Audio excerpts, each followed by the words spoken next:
This channel does not promote any violence, harmful, or illegal activities. All content provided by this channel is meant for an educational and information purpose only.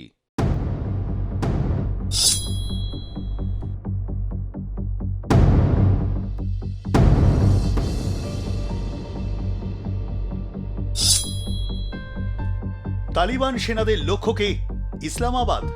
বড়দিনের আগের রাতেই আফগানিস্তানের পাকতেকা প্রদেশের বারমলে পরপর বিমান হামলা চালিয়েছিল পাকিস্তান। ৪৫ জনেরও বেশি নাগরিকের মৃত্যু হয়েছিল সেদিন। মৃতদের মধ্যে মহিলাদের পাশাপাশি একাধিক শিশুও ছিল। নিশানায় বেশ কয়েকটি গ্রাম থাকলেও মুর্গ বাজার নামে একটি এলাকা পুরোপুরি নিশ্চিহ্ন হয়ে যায় সেই বিমান হামলায়।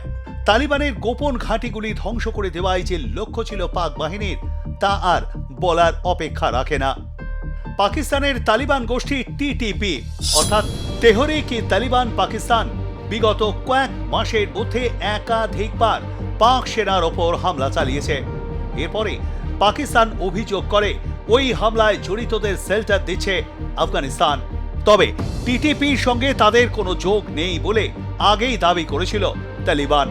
এদিকে গত ২৪শে ডিসেম্বর রাতে পাকিস্তানের এই হামলার পরেই তালিবান সরকার তীব্র নিন্দা করে হুঁশিয়ারিও দিয়েছিল। তাদের তরফে সাফ জানানো হয়েছিল এই হামলার পর তারা চুপ করে বসে থাকার পাত্র নয়। তারপরেই দেখা গেল সীমান্তের উদ্দেশ্যে তালিবান যোদ্ধাদের প্রায় ১৫,০০০ যোদ্ধা এগিয়ে চলেছে পাক আফগান সীমান্তের দিকে।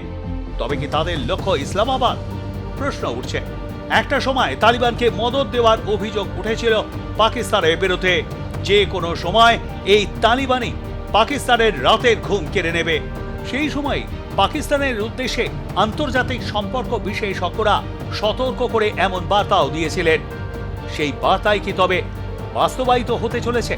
সময় দেবে এর উত্তর।